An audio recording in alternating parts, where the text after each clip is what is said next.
connect with your good friends and colleagues as time goes on. I'm Ann Carter Walker. I currently serve as president of the Religious Education Association. So welcome to our fall gathering.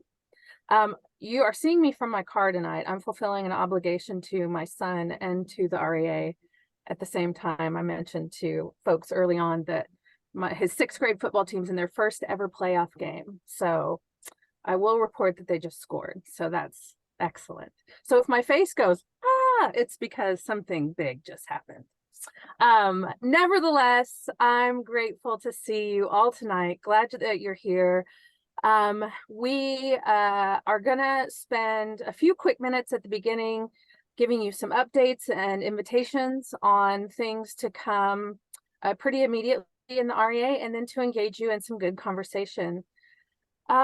Before we begin, however, as I know, there's a lot of tenderness on everyone's heart related to global conflict, particularly in the Israel-Palestine region and in other places where devastation and violence are occurring. And so I would like to invite you as we begin to simply get quiet and hold a space for that tenderness. And I offer this blessing by Reverend Laura Mariko Heifetz. A blessing. We gather here across digital space and across the globe, near to our families, our communities, our students, near to the earth. And as we gather, we grieve the tragedies, the betrayals, and the deep hurt that bring us together. Even in our confusion, pain, and rage, and worst of all, our resignation and despair, we are still carrying hope. It is tender, battered, and afraid, but it lives in us still. Hope, remembering what our ancestors survived. Hope that in mourning, we are not alone. Hope because in a community, we can take turns carrying the burden of being part of a broken world. May we marry our imperfect hope with our anger in such a way that we are propelled into relationships seeking justice, not retribution, fueling our desire to heal instead of hurt, hold instead of hate, create beauty rather than resentment, because what is life but an opportunity to bring love to all the world? May we leave here this evening to be tenacious, tender-hearted, clear-headed, focused, full of wonder, and committed to a just peace in all places for all created beings. This is not a call to forget or to pretend or to ignore, but an invitation to create the world we all deserve. Lush, gentle, forgiving, from the inside out. Everything starts somewhere. Perhaps we start right here. May it be so.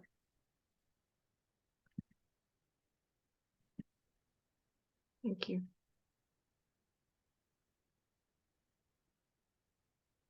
So as we begin tonight, my colleagues and I who serve on the board and staff of the REA have some updates for you about important work we've been up to, and moments of gathering together that we highly anticipate. And so we want to share those benchmarks and opportunities with you. And so I'll begin by inviting Dr. Christine Hong to update us on our justice, equity, diversity, and inclusion efforts. Hey, everybody. Welcome. It's good to see you. I don't have a major report. I think that we can have a fuller discussion at the end during the debrief of our circle process. So we'll do that together when that time comes. Yeah, makes sense, Chris. Thank you very much. I hope you all have seen the announcement from the REA about our 2024 annual meeting theme. Our annual meeting theme for 2024 is Dear Earth, centering around ecological devastation and potential resources for sustainability within our work. And if you are willing to do so, our efforts are led by Wanda Stahl and Dory Baker. And Wanda and or Dory, if you're willing to do so, I would love for one of you to share a bit of detail with us about how the annual meeting is coming together. Thanks, Anne. We're both going to just take a little brief time to share a bit about that, and I'll get started. Our intention for REA 2024 is to host a variety of interdisciplinary conversations and practices that will facilitate creative approaches to the climate crisis, that will invite the energies of our faith communities more fully into the work of climate justice. And you can read more about what we're thinking about around the theme, and it's unfolding on the website. But what's not on the website is updates around some of our plenaries that we'll be offering during REA 24. Our opening plenary is going to be focused on approaches to formation in a climate changed world, and we'll have a conversation between a Christian, a animist, and an eco-womanist. Deborah Rienstra, author of Refugee of Faith, Daniel Four, an animist, and Melanie Harris, eco-womanist, will be in conversation around the issues of formation. We'll have our second plenary on decolonizing our worldviews with Indigenous writers and farmers, Reverend Dr. Randy Woodley and Edith Woodley. Our third plenary will be learning about a process called fire salons, which is a multi-faith and intergenerational practice of supporting one another through climate grief and preparing for climate resilience. That's been happening at Harvard Divinity School. We'll have a couple of the students who've been working with Terry Tempest Williams on that process sharing about that and having some kind of hands-on experience of that. We'll have a plenary focused around food insecurity, approaches to food and faith, and how that is impacted by the climate crisis. Our fifth plenary will be from an organization called the BTS Center, which grew out of the closure of Bangor Theological Seminary in Maine, and they'll be sharing some of their research and approaches that they've been experimenting with on nurturing spiritual leaders in a climate changed world. And then last but hardly least is our plenary on art, theater, and ritual, which will be hosted by Claudio Carvalles, including a viewing of an original play that he wrote and looking at how art helps equip us for addressing this time in which we're living. So we are excited about this, all these different opportunities, and hope that you will join us and encourage your colleagues and others to join us too. And I'll turn it over to Dory. Thanks, Wanda. Wanda and I have had a great time curating this, what we hope you will find to be a robust conversation. It was all about narrowing down. There is so much brilliant and beautiful work going on out there. So we'll be bringing that to you. There is a link, thank you, Lakeisha, in the chat box to submitting a proposal. And what we really want to ask you for tonight is to share that link and begin imagining with your students, with your peers, with practitioners and scholars you know who may already identify as religious educators or may already identify as being about the work of spiritual formation, but may not. They may be in your communities doing the work of climate justice and climate resilience and climate grief. They might not think of themselves as religious educators. So that's the work of translating what it is we know we do and how we know it when we see others doing it. We believe this is an opportunity to reach out across our interdisciplinary spheres and bring people into identifying as people who are educating, innovating religious education for a climate changed world. So that's our plea. Spread this call for papers. And if you feel so inspired, like get energized to submit yourself or help people dream up what a workshop, a collaboration, or an academic paper might look like. We have some news about the Warnham Award and how we've creatively crafted something there, but I imagine Josh will speak to that in a few minutes. Great. Thank you so much, Wanda and Dory. As you might imagine, the commitment to our 2024 annual meeting being held online, delivered online, is also a commitment to climate justice. And so along with that comes an invitation to our membership to gather together in regional groups to preserve resources and maintain community.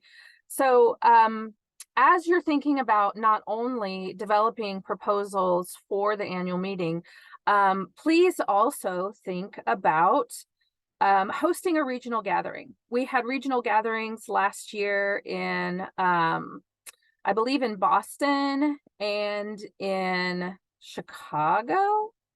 I can't remember where it was, and one in Tulsa, Oklahoma.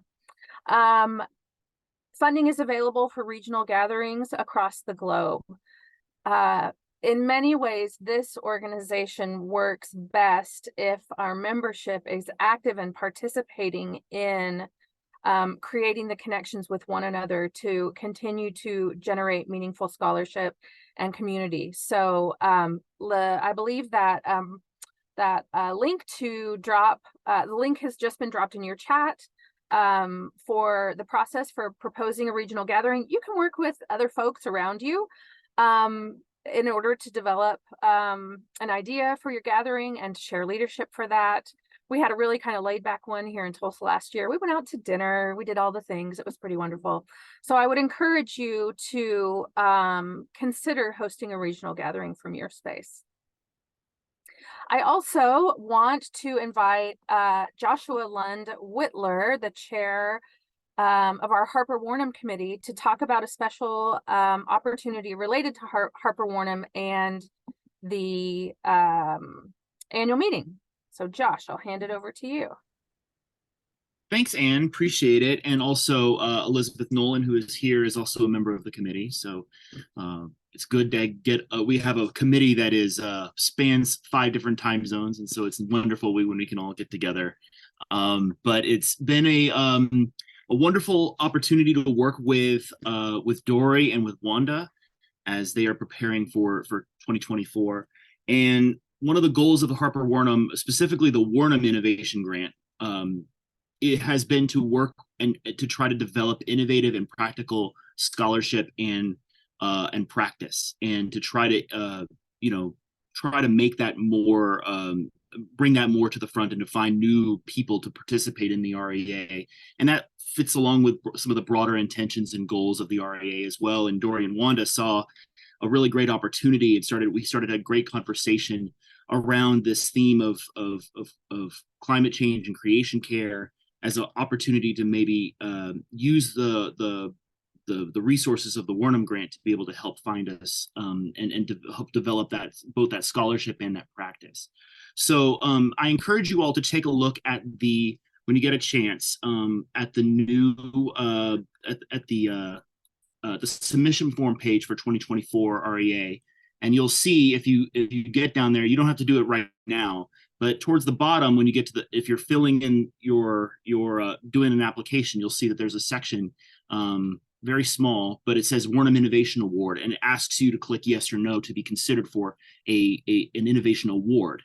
So part of it is that we're proposing that we're trying this out this year to see if it works, to make this a $500 award, and we'd award several of, like 3 of them or so, to see what people, to make it more of an add-on to what somebody is already proposing for as part of the general conference. And so there's a few other pieces of stipulation. If you click on the link, it'll show you. But the main, there's a few criteria relatively simple. Innovative practical responses to religious education to the challenges that climate change poses. So specifically having to do with the theme. The applicant is a current student or an emerging scholar, which is a little bit, there's a little bit fuzzy, but that's kind of the point. But also active religious education practitioners. And as an organization, we like to see an opportunity for more practitioners to submit proposals for workshops, not necessarily for papers, but for workshops as well. The applicant has not published yet in the Religious Education Journal. So again, if it's a scholarly article, to try to promote new scholarship. And then the proposal centers the voices of those who are most directly affected by climate change. And so to try to find people who are doing trying to find practical proposals that are doing interesting and new things. It could be something that's already been done that they're reporting on, or it could be something that they would like to do. But either way, something that has a practical focus with a practical aim or objective. And this is something that this will hopefully generate some new interest and some around the award. As a relatively small award in the first place, we're trying to reduce the barriers to entry, so that's part of the goal here. But we also are making it easier for people to receive the award as part of the general application process, and it's more of an award as opposed to a grant. So the reporting process is not as extensive. So if you have questions, please feel free to reach out to us. One of the reasons we want to make sure that you all know about this is that you all, as members of the REA, many of you have been a part of the REA for a long time. Some are relatively new. To be looking for people in your organizations, in your spheres of influence that might be doing good work that needs to be highlighted in a new way. Or people that you might be working with, students. This is eligible for people who are they don't necessarily have to be grad students or doctoral students, but people who are doing interesting work. We're trying to democratize this in a way that allows a variety of voices to participate.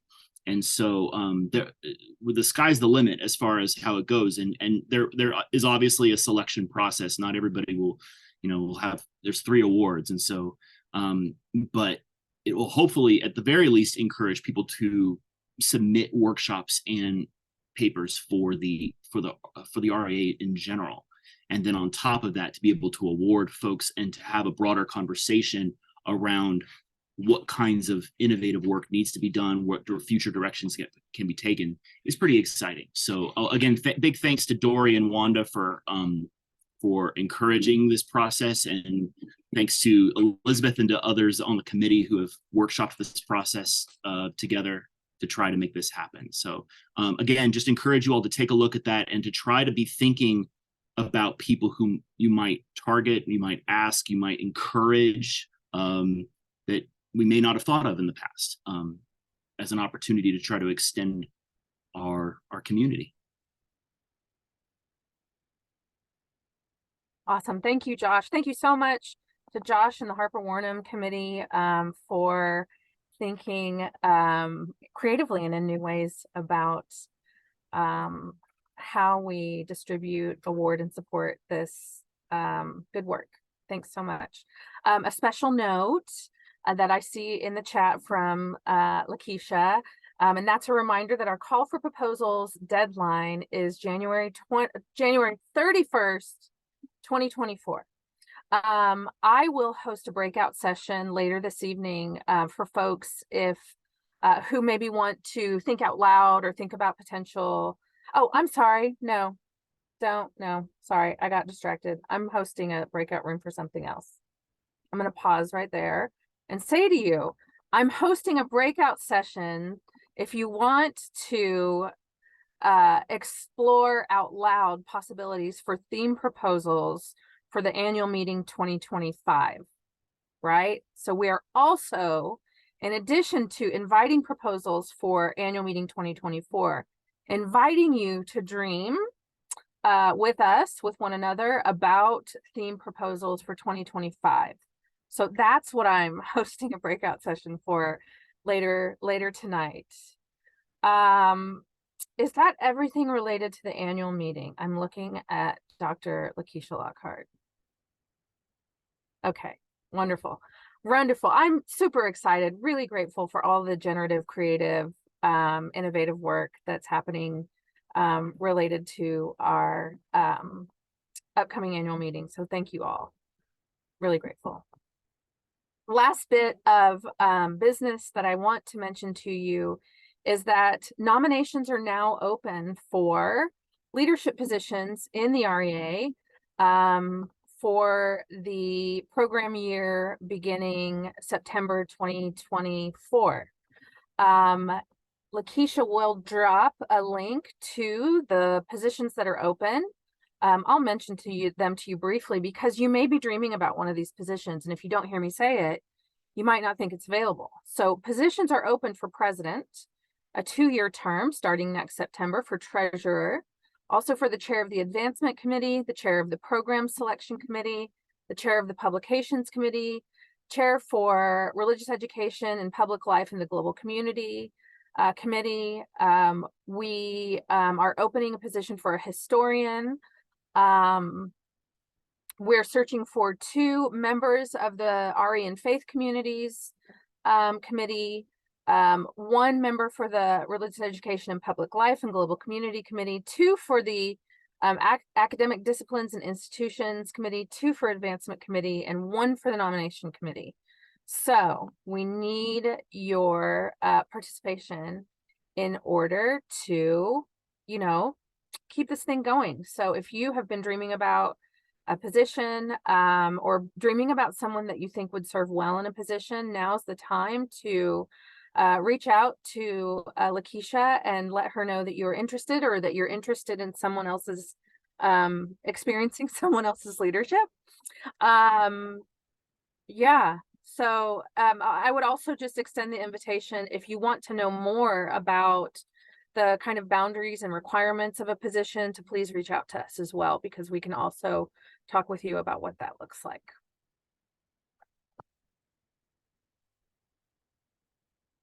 Okay, questions, comments before we move forward?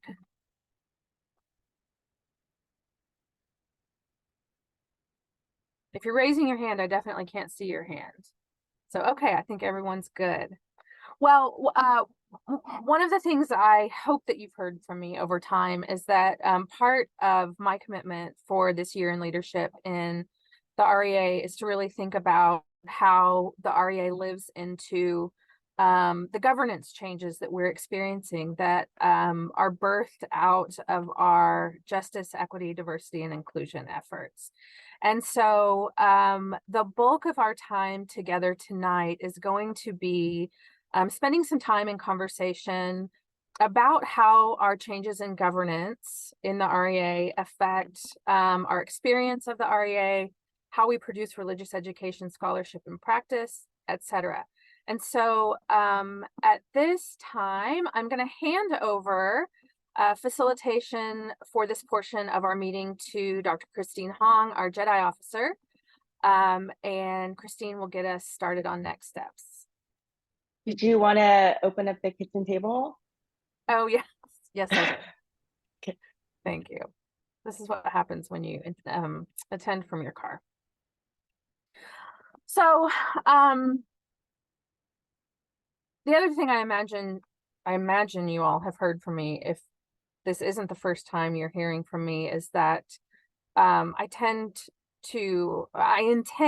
to orient my leadership and work around a model of Indigenous feminist in-gathering called kitchen table conversation.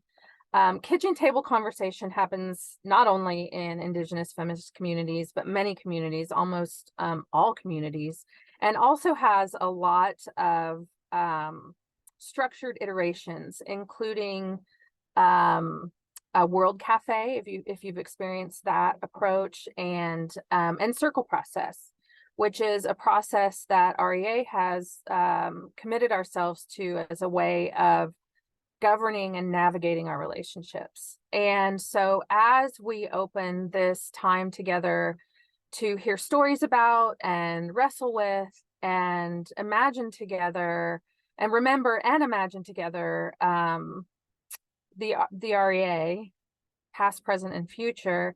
I just want to set the kitchen table, invite you all to the kitchen table in my car tonight, invite you in the spaces where you are at your home tables, your desks, spaces of comfort, spaces of work, to join me in a moment of simple ceremony to give recognition to a creator and to set the space. And so I simply give recognition to creator, the source of our lifeblood, our being, and our generative creative work. May we find moments of connection, compassion, discovery, and insight here together.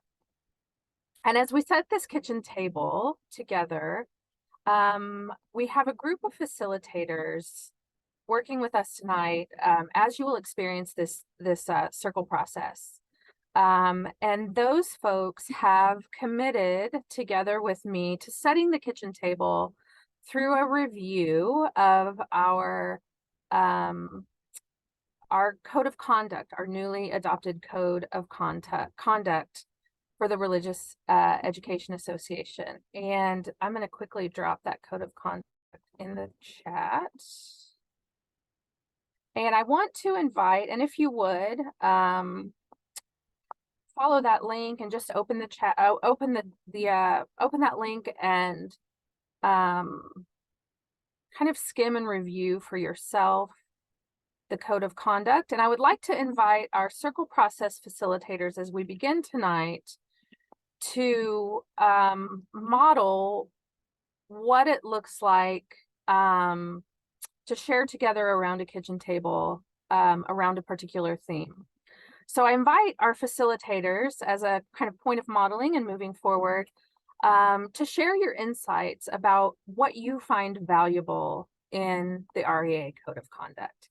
And facilitators, you know who you are. I'm just going to invite you as you feel moved to, thank you. Thank you, Christine. Peter Cariaga, Elizabeth Nolan, Moon San, Patricia Bonilla, Esther Kim, Gina Robinson, Mark Hearn, Annie Lockhart Gilroy, and Josh Lund Whitler are our facilitators.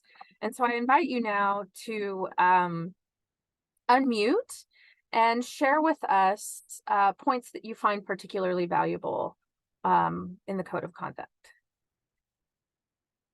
And then please pass it along to one another, facilitators, utilizing mutual invitation.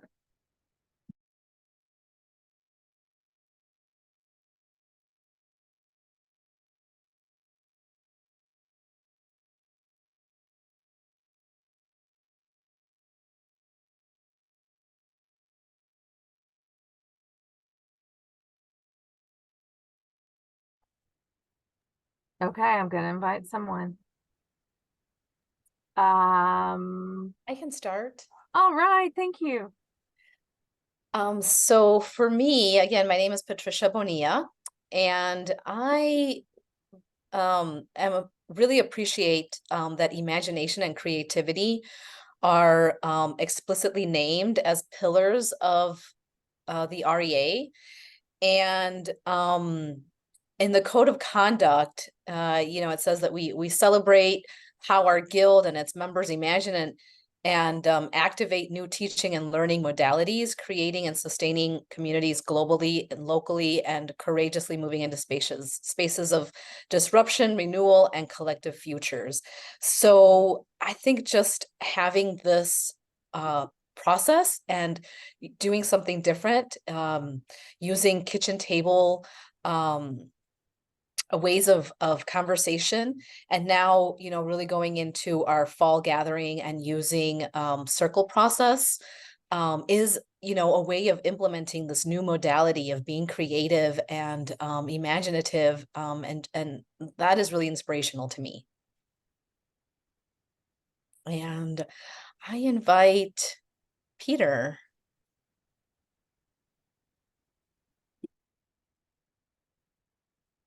Hello all, I'm Peter.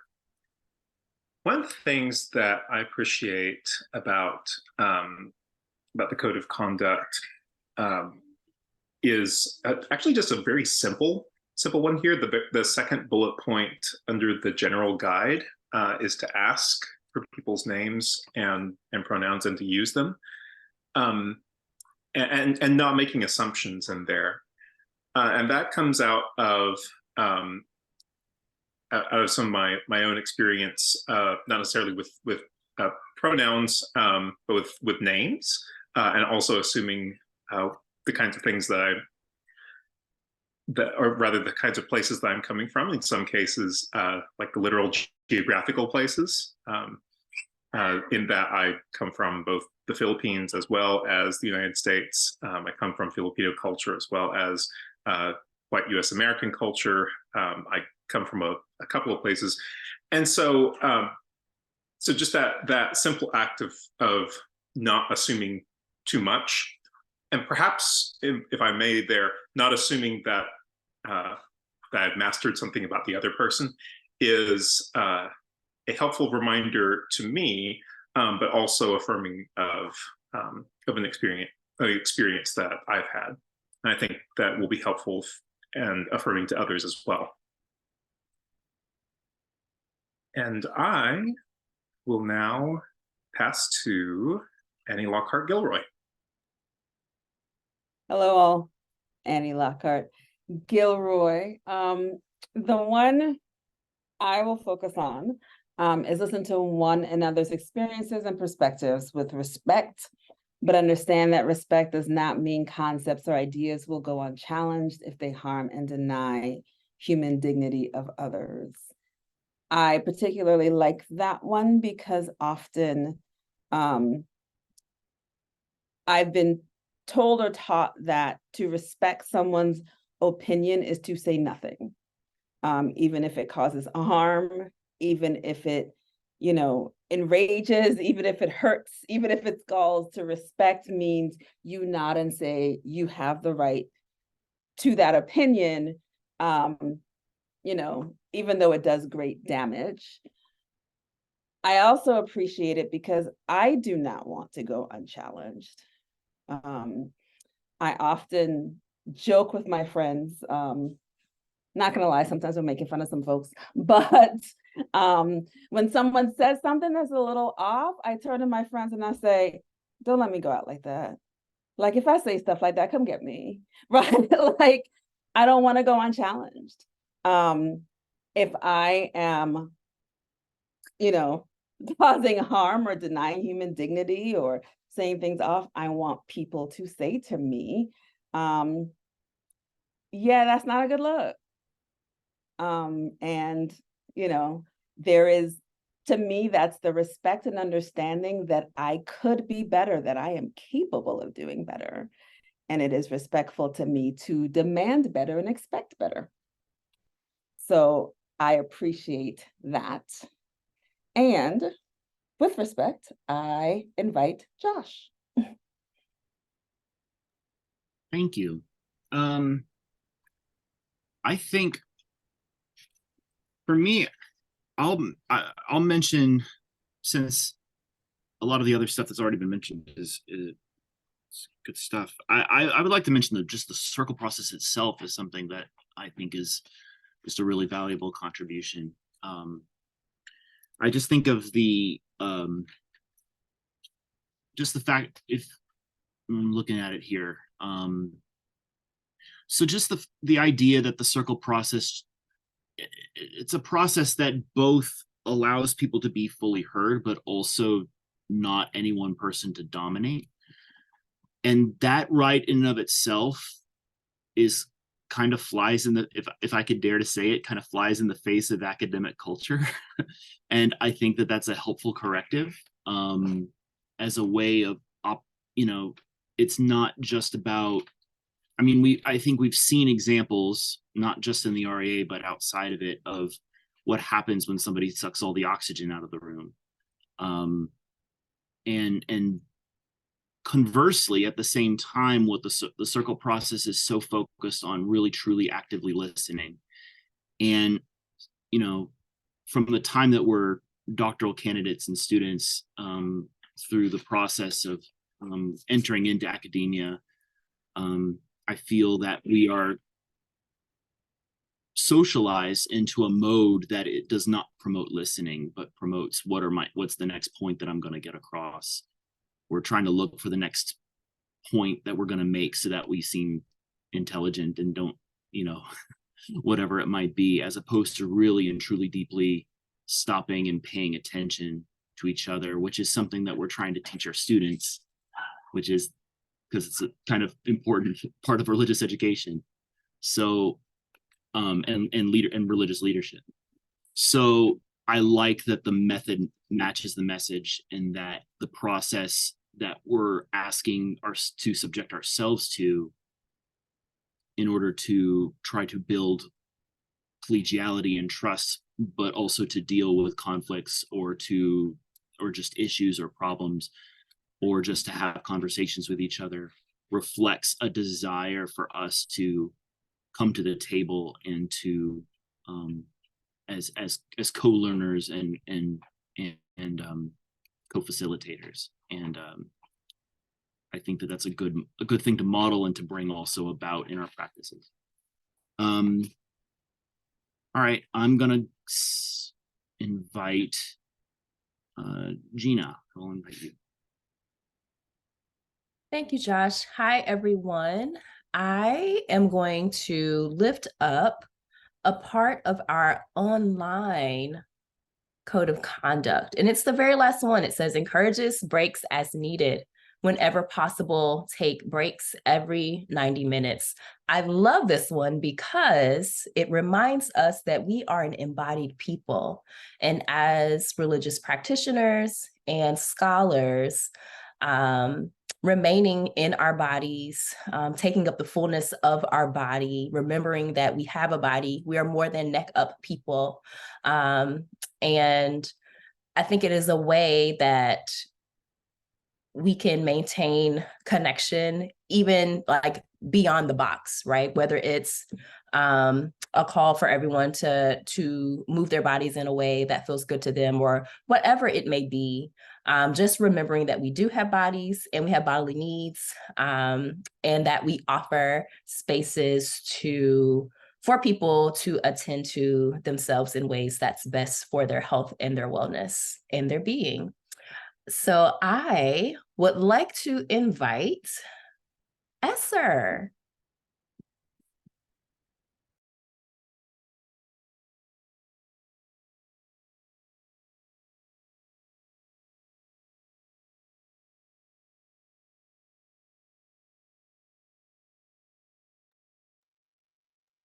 I think Esther got off the call. Stepped out. Yeah, she may Hey. have stepped out for a second. I knew I saw Esser, but it's all right. I am going to pass now to Mark. Yeah, thanks, Gina.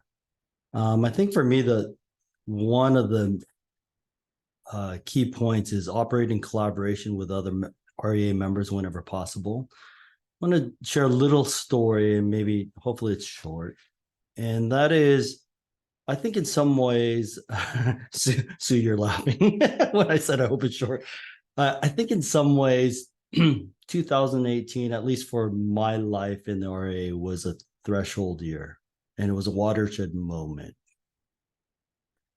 And I found myself somehow at the middle, along with a couple of other colleagues at this point. But the only reason why I found myself and the other colleague at this point was because right prior to the plenary session that some of the activities happened where I came in and helped to facilitate some of those pieces, I went to the ANARI group, actually, the Asian North American Religious Educators Group. And I said to them, because I kept hearing, and we kept hearing, the other colleague and I kept hearing like a lot of the pain that was going on in the 2018 conference. And so we said to each other, like, we've got to address some things or help to address some things. And so, but I didn't want to go in it alone. And he, being a white male, said, but I can't be the one who goes in this, right? And so what happened was I then went to the Inari group and said, look, this is the pain that I think people are feeling. What do we do here? Do we pivot and make a shift in the final plenary of which we were supposed to be a part of? Or do we go as planned and keep going on? And it was because of that group, the Inari group, where they said, you have to address this. We have to bring this up. That then we decided to pivot. Now that, for me personally, I feel like it was costly in some ways. And I kind of stayed away from the REA for a few years and laid low. But this is my home too. This is my guild. This is my family. This is what raised me. And so for me to be able to come back in some ways and to be on the board is my way to be able to say, look, this is still my family. And to be able to see some of the changes that happen, people like say, thank you for doing so. And I'm like, I wouldn't have done it unless it was for the Inari group that said, no, we need to do this. And so in that sense, the collaborative spirit, I think has always been a part of the REA. I think it's just become even more so, at least for me personally, as a result of some of those decision-making processes that happened in 2018. So that one is a real important one for me. And I'll turn it back over to Anne. I might be the last. Oh, I'm sorry, Elizabeth. I want to invite Elizabeth. Thanks, Mark. I've really appreciated what others have said, and you've touched on things that I was going to say. So let me tell you a little story. This is my 40th anniversary of REA and APRI. And I really appreciate the code of conduct. It's got such wisdom in it. Early in it, why does REA have a code of conduct? It says, in this spirit, we invite all members and participants in the life of the Religious Education Association to build a co-created and co-led space where lasting relationships are nurtured through mutuality and respect. I was a little foreign Australian doctoral student, and to be encouraged by my professor to come to REA, which happened to be in Los Angeles that year with Paulo Freire, and that was the reason that I went. But it was also an opportunity to meet the professors of all the books that I'd been reading. And I was amazed at how I was welcomed as a person. My ideas from Australia were accepted, even though I was a cheeky little thing. It was a fairly formal time. This is 1983, and the style was a lecture, and the papers were done as research interest papers. So it was a fairly formal place. And I remember at my second meeting, it wasn't the first, but the second meeting, I rebelled against the formality of it, because I thought, for me, religious education is all about, as has been mentioned, creativity and imagination. And I said, what we're doing is a very, very boring, non-religious education thing. And my prof, who was sitting behind me, put his hand on my shoulder and kind of kept me down and told me later, well, we have to do this. But very soon, the creativity of Maria Harris and the welcoming stuff of others in the group really, really came to mean so much to me. And I found, or I still find, yes, the REA is my home, like you, Mark, and the mutuality and respect of the last 40 years, I realise for me, this is the essence of me, even though I'm a local church minister. I continue to search for ways to be creative, and I really appreciate the encouragement of the REA in that. I wonder if Essa is here. Can I turn it over to you, Essa? I don't think she's returned yet, so we're going to hand it off to Anne to finish closing out the kitchen table, and then we can move into our next stage. So as my colleagues so effectively demonstrated, a kitchen table is an opportunity for story sharing, for planning future action, naming what is and has been, and for reciprocity.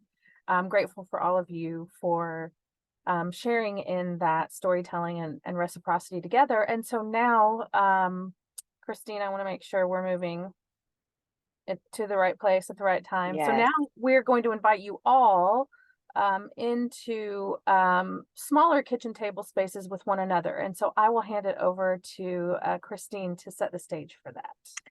All right. Thank you so much, everyone, for being here. And I hope that you will really open your heart and your being to telling stories of your own in this circle process, which will happen next. Thank you, Keisha, for... Oh. Lakeisha, do you want me to share it, or are you... I can go ahead and share it. Yes. You can share it. You should have the ability to share. Okay, great. So I sent the link also in the chat that you should be able to see and open it on your own computer as well. Let me see here.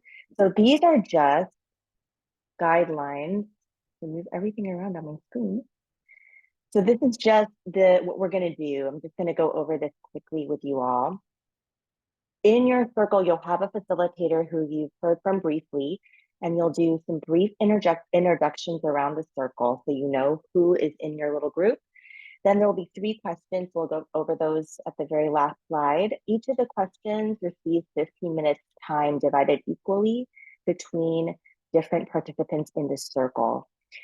You are, of course, more than willing, if you don't have anything that you particularly want to share, or if it's hard to share, just hold that space in silence. I think that that's part of our work as educators too, is to learn that silence still speaks in different ways. So the time is up to you, your time is up to you. So 15 minutes divided equally for each question.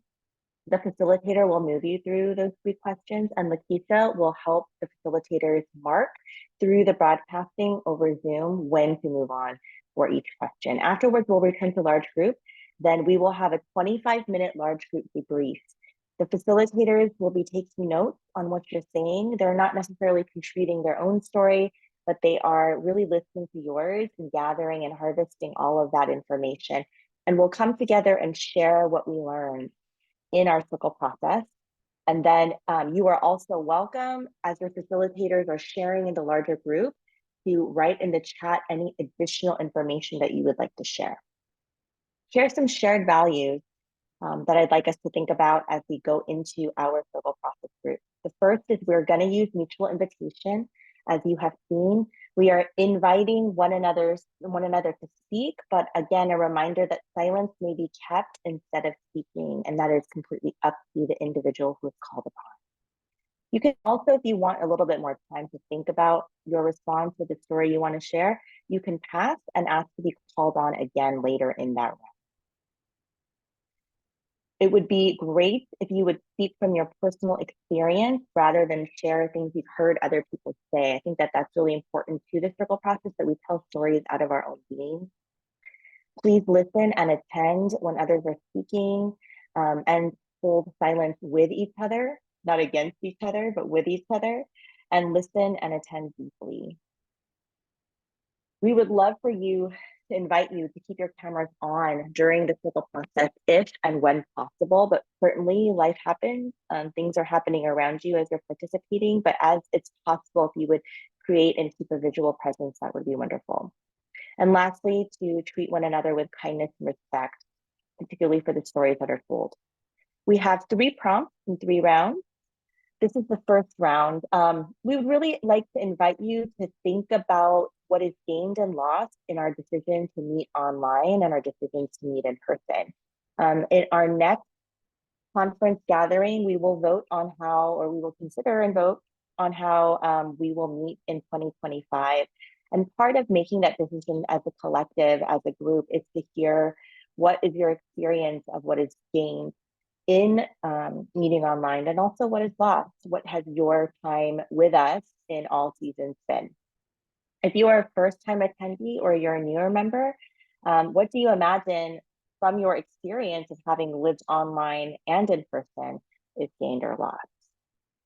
The second round, we'd like to hear how you believe or you understand that members should continue to steward the Guild forward today.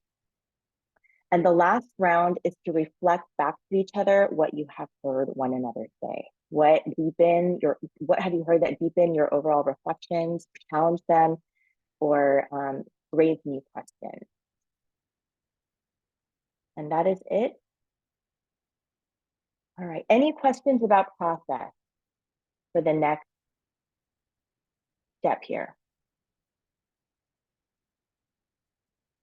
Okay, Lakeisha is going to send everybody into rooms. These will be small groups.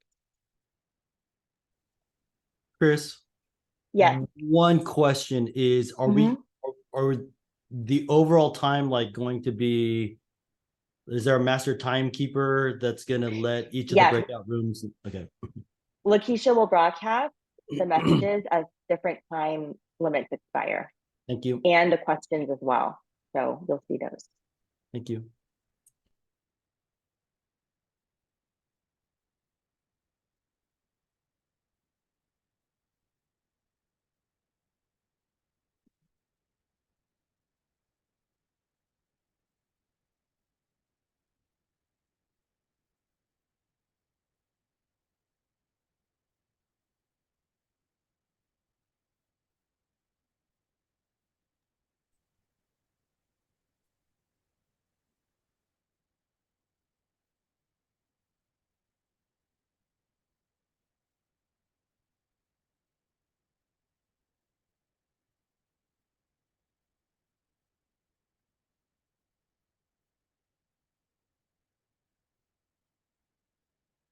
Oh, that worked out perfect.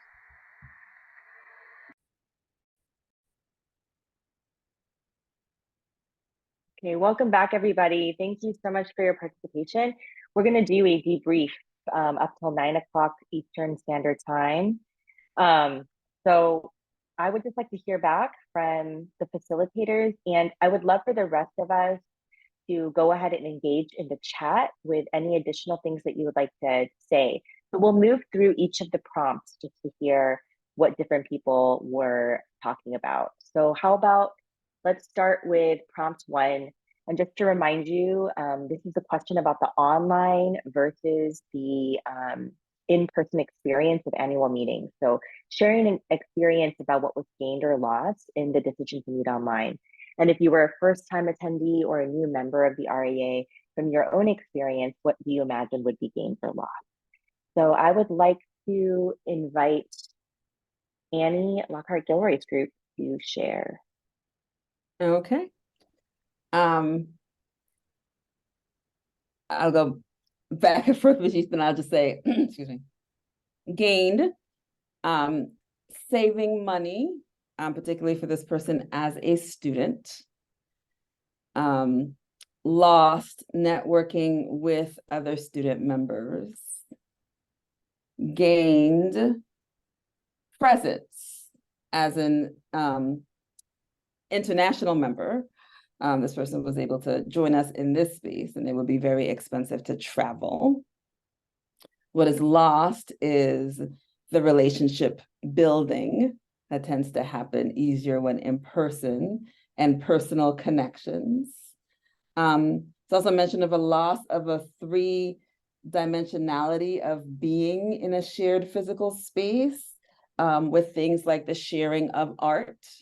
And viewing art is just different when seeing it held up through a screen than actually being able to see it in person. Gained, seeing people join from all over the world. Lost, those impromptu meetings and conversations and meeting the friends of friends that you end up working with. Gained, the ability to explore different cities that you happen to be traveling in. I'm sorry, lost the ability to explore different cities that you're traveling in. And gained access and accessibility for those for whom mobility is difficult and travel is hard. Being able to join virtually is disability justice. Thank you. Do you want to invite another facilitator?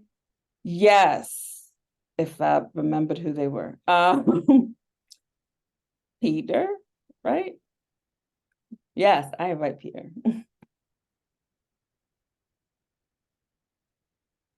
And just to clarify, is this me summarizing, or can anybody from my group mention? Okay. Summarize, and So, anybody from your group can add additional input in the chat so we can all see it.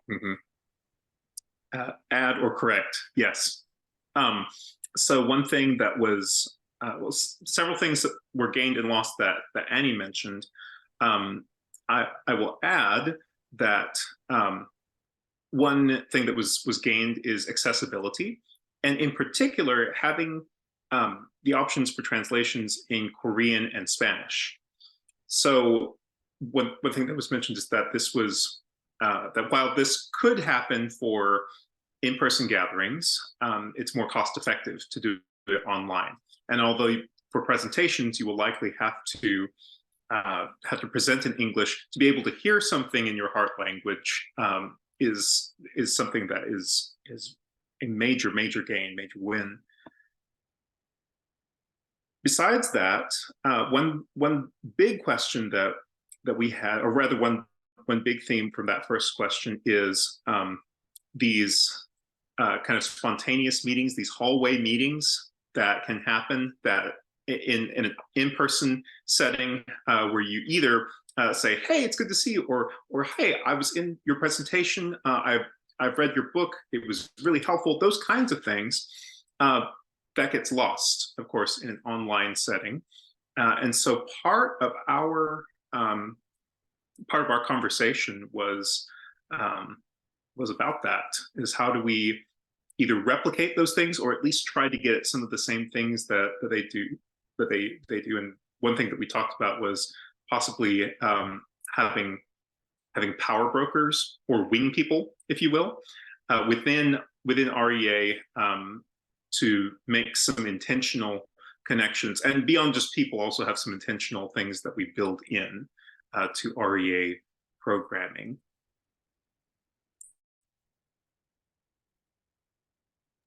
Thank you. Do you want to invite another person? Yes. Let's see here. I'll invite Mark Hearn.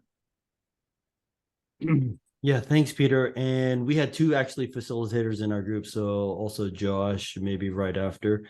I don't really have much else to add.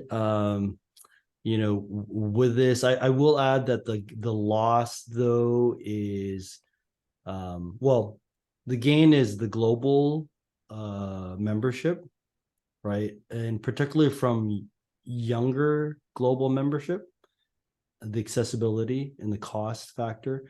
And then one thing missed is sensitive to people who have been a part of REA for a long time, who are not a part of REA for one reason or another now.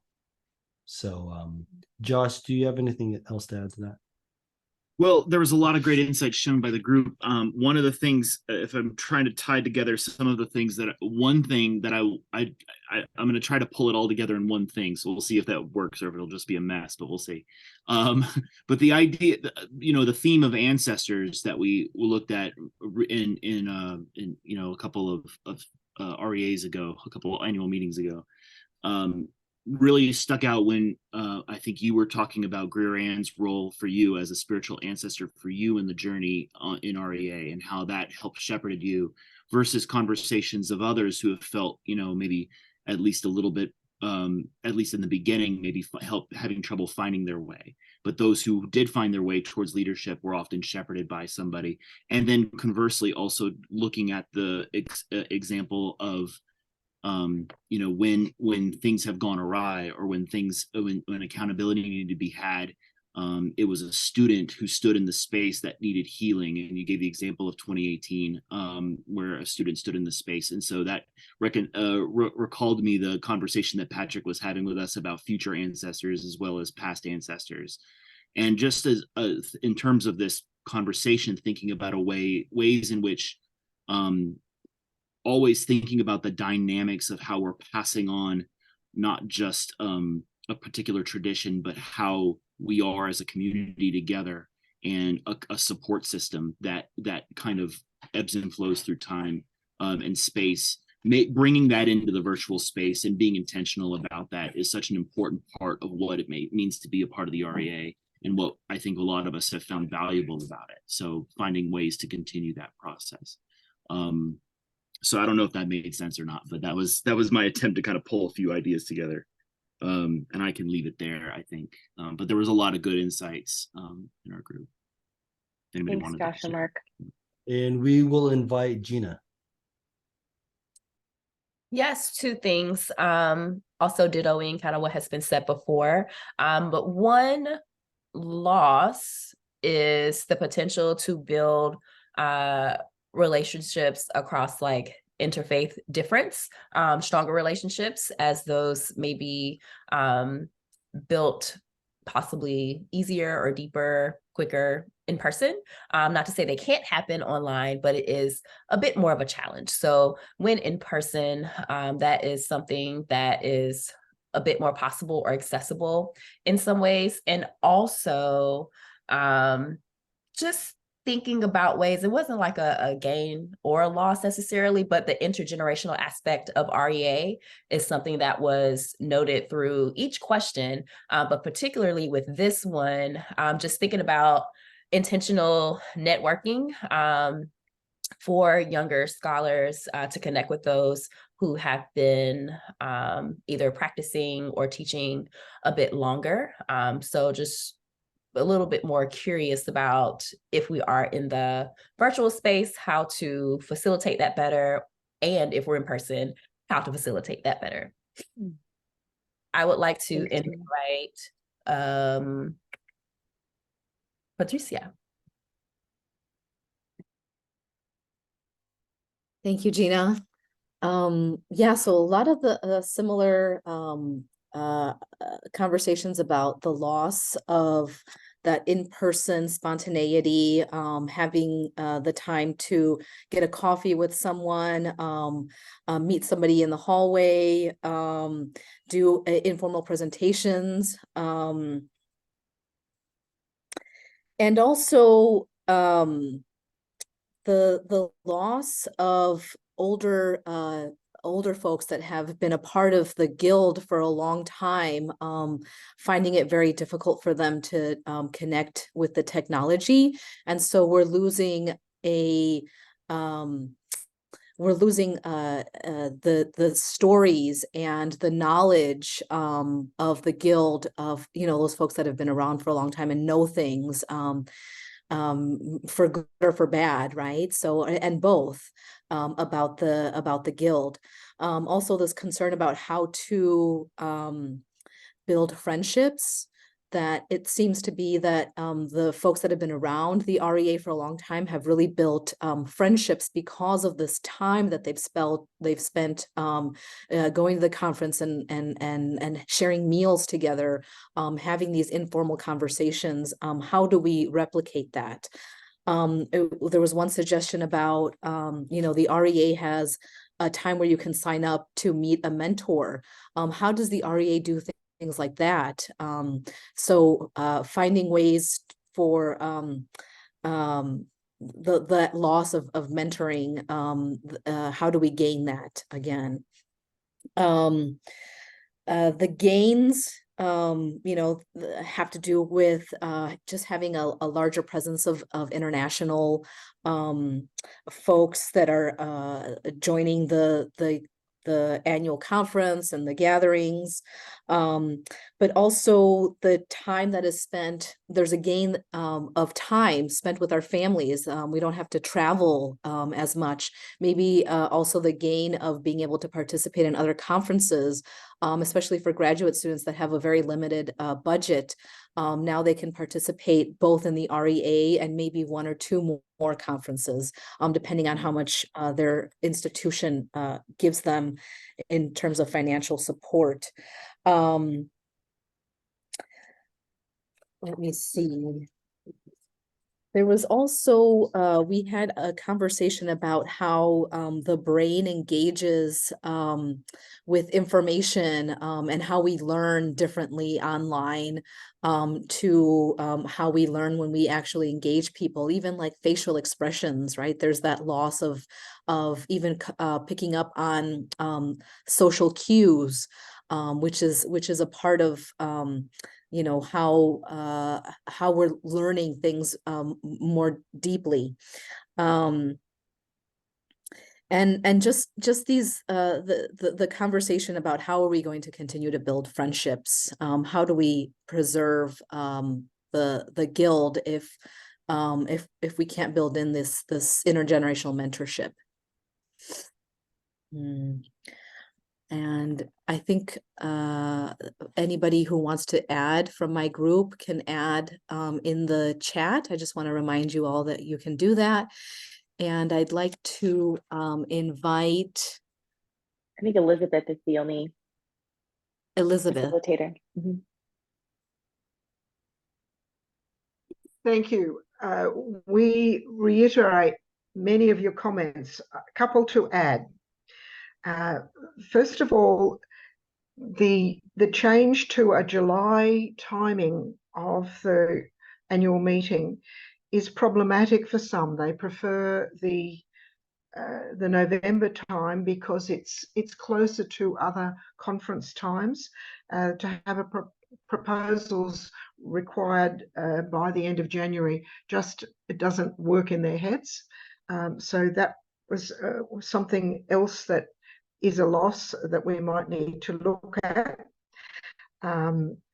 Certainly the gain is in terms of mobility issues. It would have been difficult for some of our people to go to a college, to be on a campus, the hotel room being, or the hotel being the site of the conference, offers comfort and a lot more facilities.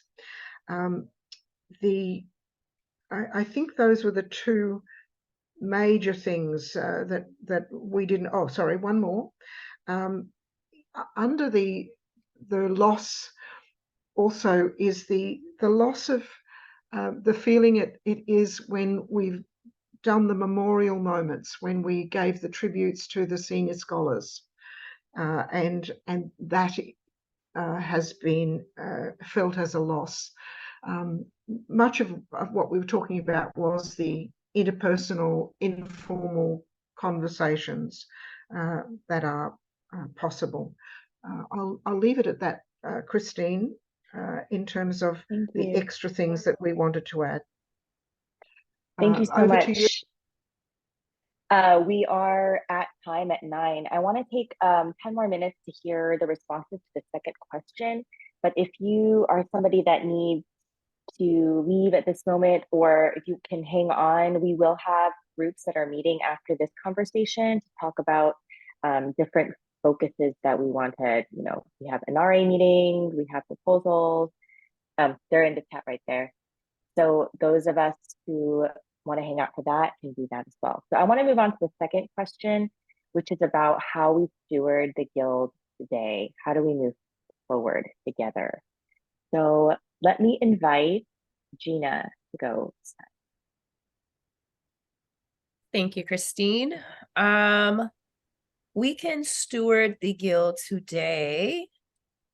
One thing that came up was mentorship, and just, again, creating connections between younger scholars, emerging scholars, doctoral students, etc., with people who have more experience within the academy, because it can be a difficult terrain to navigate for a variety of reasons. So someone who ideally is not on your committee or within your institution, who you can have some real informal conversations with and gain some good advice on how to navigate the academy and how to think about vocation and career. I'll also lift up just thinking about the name of the Religious Education Association and how it marks a particular time, and how we may in some ways be past that time, or how it can be limiting if a person sees themselves as one who focuses on spiritual formation or direction or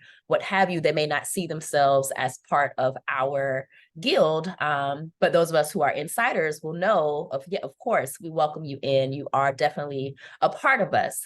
So thinking about ways to communicate when we say REA, who do we mean? What do we mean?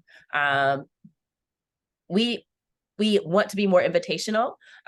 So I guess think about how to actually do that. And one more thing that I thought was very important about thinking about stewarding the guild today was a comment about how we can communicate and educate beyond here is what I have written. So we talked about the journal and how the journal is one that is well received within the academy. And how might we use social media, digital media, etc., to bring life to those words that are on paper? How do we help people know who we are as scholars, those of us who will write for the journal or do reviews or what have you? So how do we lean more so into the gift of digital media and using it as an educational tool within and beyond the academy? I would like to invite Peter.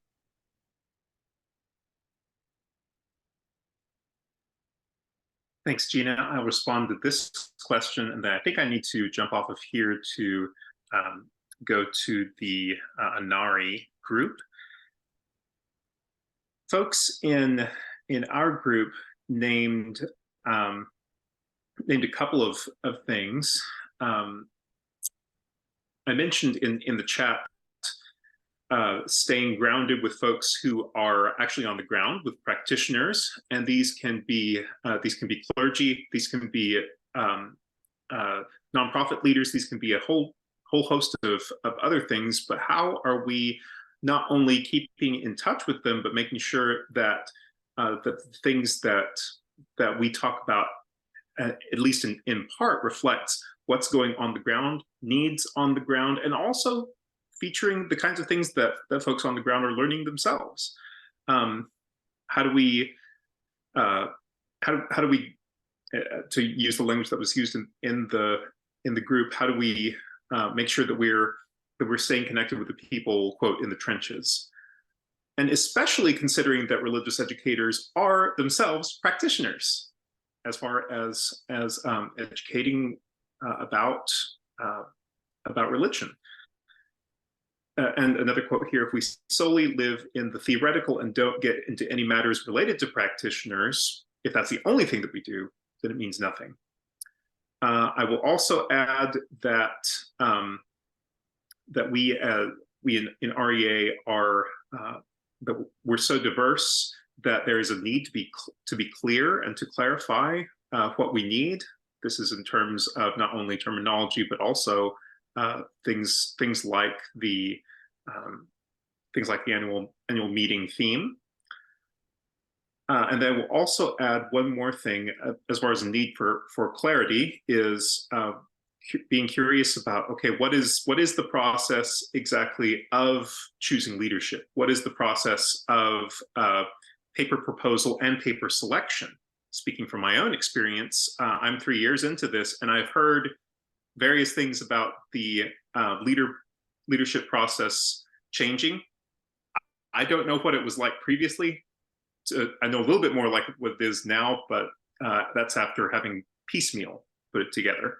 So clarifying a number of things about REA would be helpful, not just helpful, but would reflect faithful stewardship.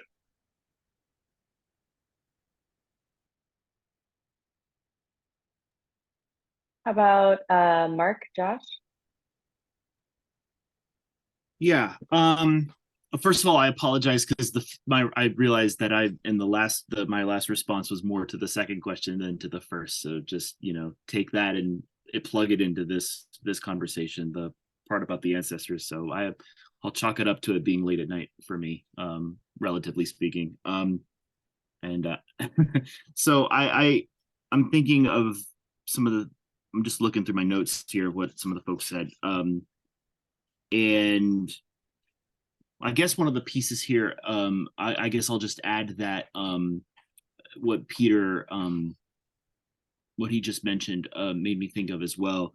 There was a conversation in our group about, things that have happened in the past, and they become mentioned as parts of, this is why we need to move forward in a different direction. And the importance of remembering and also moving forward. And there was a conversation about the tension for that, and what that looks like, not just for those who went through experiences in the past, but also for those who might be new and not know what's going on.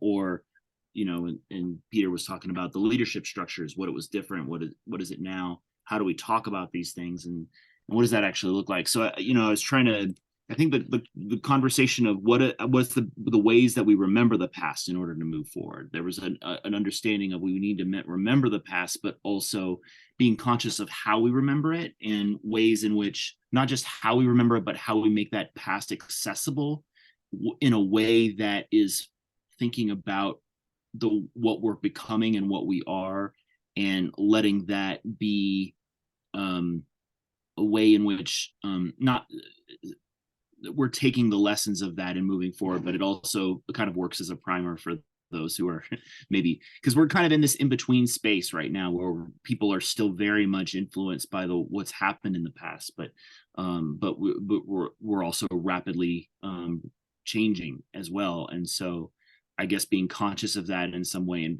thinking about that, the best way to remember that past, and what that memory looks like, whether it's art, whether it's, it doesn't necessarily have to be, we can direct people to journals and things that have been written on things that have happened in the past. But beyond that, what can we do to say, this is where we are now, and to continue to kind of make that a part of the ongoing journey for people. And guess a conversation also just thinking about like the identity of the organization and who we are. And part of the DNA from the beginning of the REA to be a pluralistic organization, and that being a difficult piece, that was difficult to really realize, that we were dominated. We have been, specifically Christianity, but also just the Abrahamic religions in general being the focus of a lot of what has happened in the REA in the past, and that what we're doing now as this in being this online format actually, in many ways affords us the opportunity to be more pluralistic in ways that actually get back to the core of what the REA has intended to be all along, in that sense. That it might provide more opportunities in that regard. So if anybody else from our group wants to jump in, feel free. Otherwise, I can pass on. I think who else? Patricia is here, Annie, Elizabeth. I'll pass to Annie.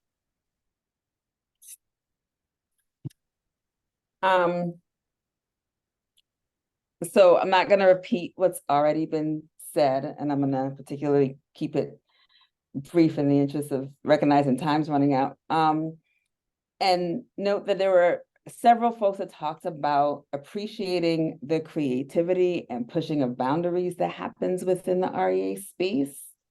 Whether that is, embracing art, different ways to do presentations, and also wanting to see that creativity and boundary pushing become a part of our publications in various ways, become a part of our journal, and to see those different inclusion of different cultural understandings of what it is to be scholarly, what it is to be a scholar. We see that expressed in the meetings, and we want to see that expressed in our publications as well.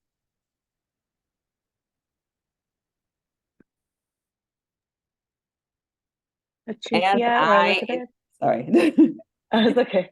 And I invite Elizabeth. You've not shared yet. Okay. Thank you.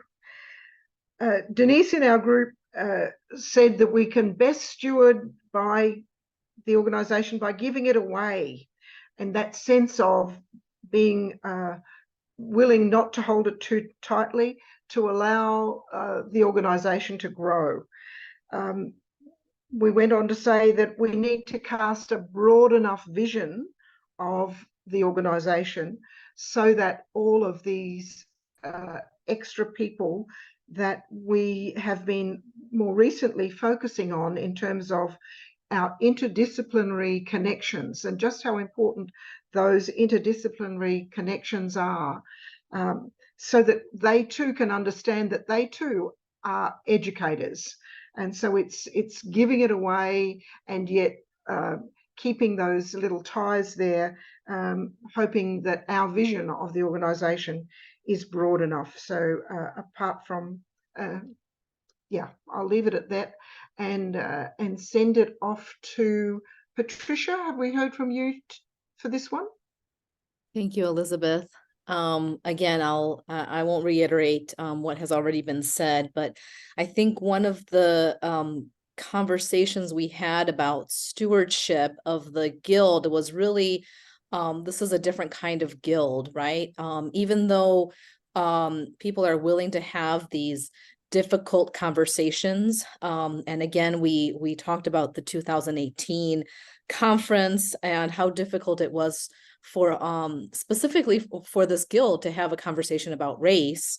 And so how do we do that without leaving out, well, we talked about many people, many white people and Europeans left the guild, and it was hard for them to have those conversations, and didn't feel that maybe we were able to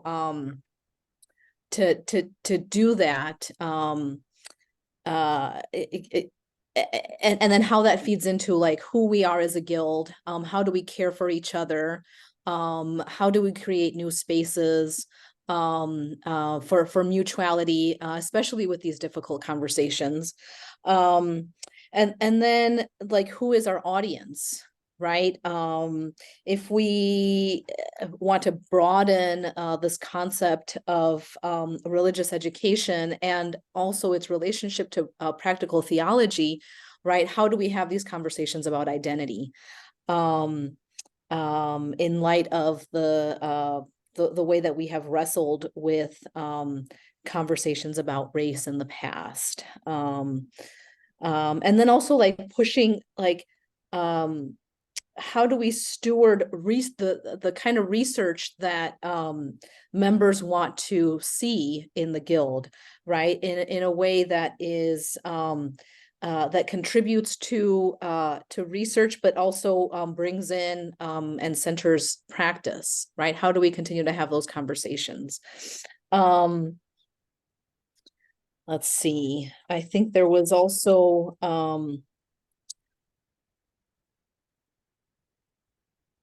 talk about sometimes we're too nice as a guild. And the power of this, and yet the power of this guild is the care for each other. We don't have to be cutthroat to get ahead. We really find ways to push the boundaries of our research without using some of the tactics that have been used in other guilds to really prop yourself up by bringing others down. And I think that was an important conversation that we had. And again, how do we reiterating this idea of like, how are we practicing inclusivity? How do we reach out to folks that have left the guild? How do we broaden our audience? And how these conversations play into our identity. And you know, the folks in our group talked about the fact that these are conversations that have happened in the past, right? But we need to continue to have those conversations as we're moving into a different way of being without leaving folks out. I think that's all.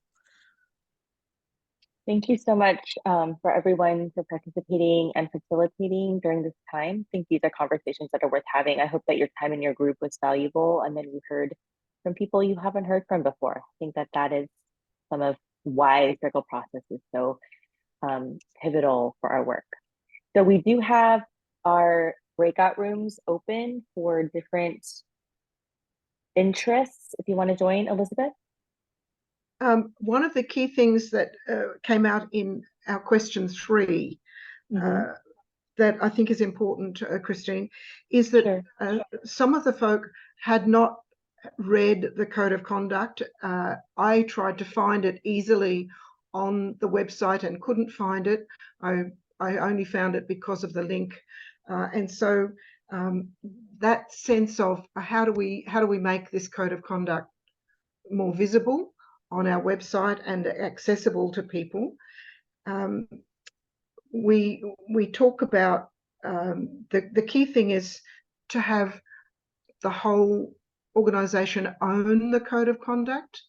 We talked about how children can make up their own rules, and maybe the Code of Conduct needs to be a little more simple. We need to simplify it in some ways, but certainly getting it out there. So the question is, how do we get the membership to own it so the board don't have to police it, and so that we hold one another in mutual adherence to it.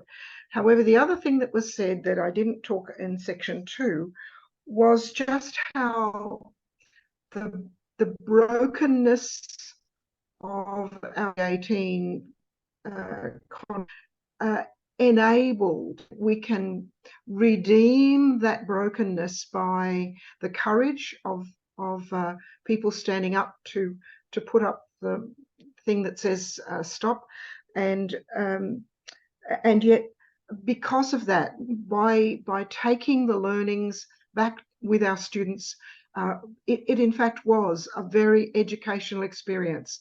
So part of our learning is how we take the tragedies and transform them into educational opportunities.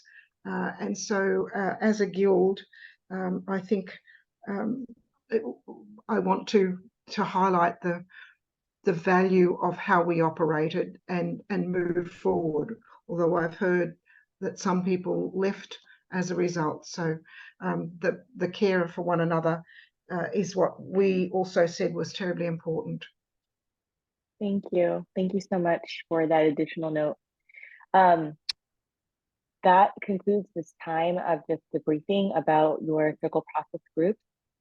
And I hope that it was a good time. I hope that you got to know some folks that maybe you hadn't before. I really do. So I'm going to toss it back to Leticia to let us know what rooms are open and to remind us how to get there. Thank you all. And please know that we'll take into account what you said for the third question as well. The facilitators have that information. We'll make sure we get it and make notes of all of this. So please know we're holding on to this, and we'll act accordingly and bring it back up at membership and do all of those things. So thank you. So the groups that we have are, if there's some folks that, hey, you just want to chat and hang out and kick it, there's a room there for you. There's one for the 2025 theme proposals that Anne will be discussing. So I thought an RA was going to meet, but I think they might have a separate link that you all are meeting at. And then there's a student group that Yunjin is leading. And then if you want to talk about regional gatherings, just stay right here and you can talk with me. So other than that, thank you all. Have a good night, morning, day, whenever this finds you. Blessings. I'm just going to invite us all to take one big deep breath and let it out. Let's do that 2 more times. Deep breath in. Let it out. And last time, deep breath in and hold it for a count of 5. And let it out slowly for a count of 7.